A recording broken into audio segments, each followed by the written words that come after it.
The major factor has been the increase in the K-12 school property tax levy. That makes up almost half of local property tax levies. And what we have found out through incredible work by the Institute for Reforming Government is that in spite of the fact that school districts across Wisconsin and across the country have been getting money hand over fist in the form of ESSER grants from the federal government, aka COVID-19 relief, they have actually been going to referendum more. The IRG did an audit of how Wisconsin's 450 public school districts actually allocated the final round of those ESSER grants, the Elementary and Secondary School Emergency Relief. ESSER. This was, of course, passed by President Biden under the 2021 American Rescue Plan Act, and Wisconsin got about $1.5 billion in one-time COVID-19 aid, with funds required to be spent by this past September, actually September of 2024. What IRG found is that school districts, because they were flush with cash, hired aggressively, actually reaching all-time high staffing ratios, i.e. more teachers per student than ever before, even though public school enrollment actually fell by 47,000 students. That's about 5%. So there was a 5% reduction in the number of kids in K-12 public schools, but school districts, of course, bloated their bureaucracies. 41% of the money in ESSER grants that came in from the federal government, according to IRG, 41% went to permanent ongoing personnel costs, teacher salaries, student aid salaries. That locked in elevated staffing levels without sustainable revenue to support them. The money ran out. The elevated teacher staffing levels did not. The increase in salaries that needed to be paid is ongoing.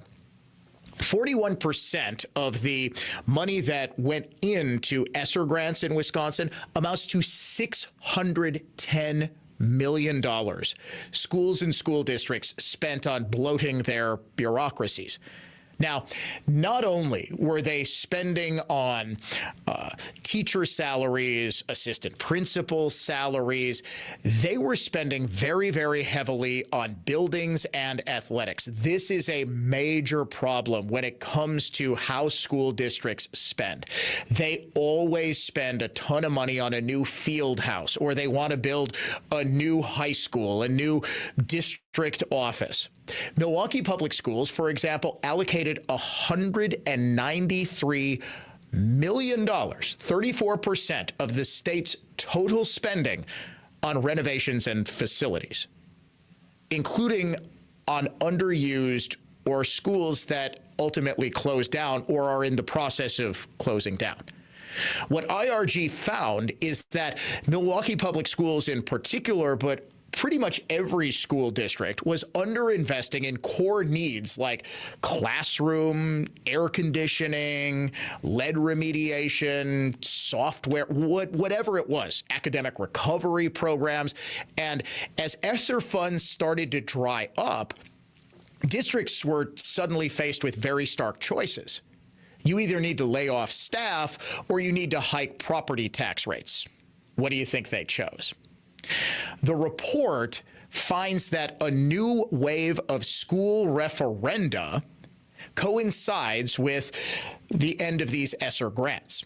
Since 2019, IRG found that voters approved $3.2 billion in property tax increases. In 2020 to 2021 alone, 21% of all school districts, nearly a quarter, a fifth of all school districts, passed a referendum. This past year, referenda requests hit record highs. Most of those requests were to backfill staffing and operations because ESSER grant money had run out. But again, the cost is still ongoing. Not only did President Biden actually lead to more property tax increases because of how school districts responded to the ESSER grants, thanks to that IRG study, Institute for Reforming Government, just an incredible organization that you should definitely think about supporting, because we would have no idea, if it wasn't for IRG, we would have no idea how ESSER grant funding actually led to school districts frittering away money and spending it on things that are just never going to end. If you increase the number of people in a building, there's very little chance that public employees, especially if they are protected by public teacher unions, are ever going to be let go. And one of the biggest problems that we've seen in education over the past several decades is that it's not teachers who are being hired at record levels. It's bureaucrats, it's learning coordinators, it's education consultants, it's assistant principals, it's bureaucrats in the district office. Now, that's no disrespect to assistant principals, who I think do an incredibly valuable function. In fact, the ones at my kids' high school, they're incredible. They do fantastic work. Some schools, instead of having 1 or 2 for a small to medium-sized school, will have 5. Are they all needed? Probably not. Will they all continue to draw a salary in perpetuity? Yes, very likely. So we have, at every single level of Democrat governance, people who are looking to raise your taxes.